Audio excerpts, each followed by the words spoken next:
The scope and sequences are designed to give you a recommended sequence of project starters for each grade within a specific grade band.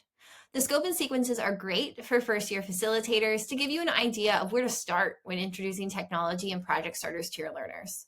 Once you learn more about your students and their interests, collaborate more with content teachers, and learn more about the technology, you may choose to make up your own scope and sequence.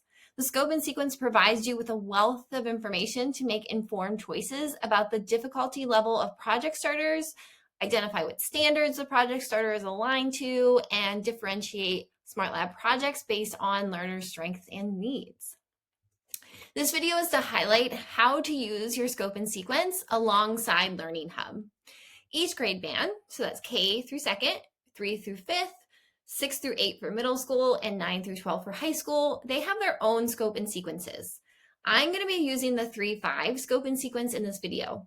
If you do not facilitate for 3-5, I would encourage you to pull up your grade scope and sequence beside the video to follow along. Of course, there will be differences, but you're going to see a lot of similarities as well. Each scope and sequence begins with an articulation code. This articulation code indicates how each activity should be completed within their area of exploration. The articulation code communicates the complexity of the tool and the developmental appropriateness for the learner. You'll see an articulation code diagram on the first page of each scope and sequence. The first letter or number is the grade level. So I'm looking at the 3-5 scope and sequence. In this example, we see a 3 to represent 3rd grade. If you saw a 4, that'd be appropriate for 4th grade. The next is the abbreviation for the area of exploration. So for this one, we see an abbreviation for SE that stands for software engineering. The next number you'll see is 1, 2, or 3, which is the level of complexity of the technology. The higher the number indicates the technology is more complex compared to other technologies in that area of exploration. The resource acronym stands for the technology name. So we have MC, which is our code.org. The last number corresponds to the project starter for that specific technology. As the number increases here, the project starter for that specific technology progresses in difficulty. If this is your student's first time being exposed to this technology, you want to make sure you do the first project starter. And then as a student learns more about that technology and how to use it, they can progress to more challenging project starters.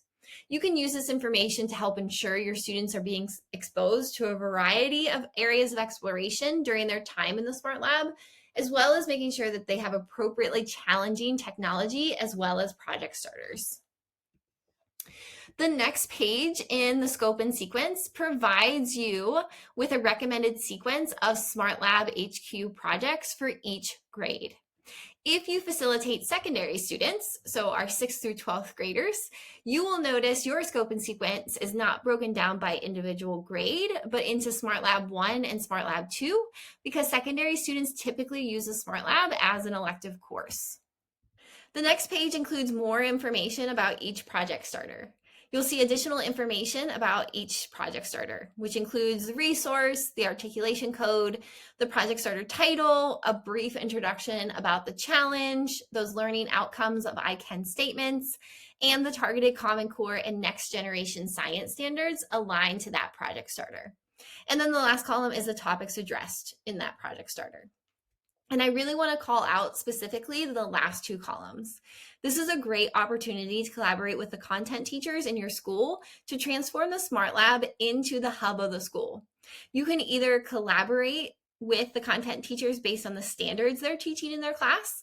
So the Common Core math standards are abbreviated CCSS, and the next generation science standards are abbreviated NGSS.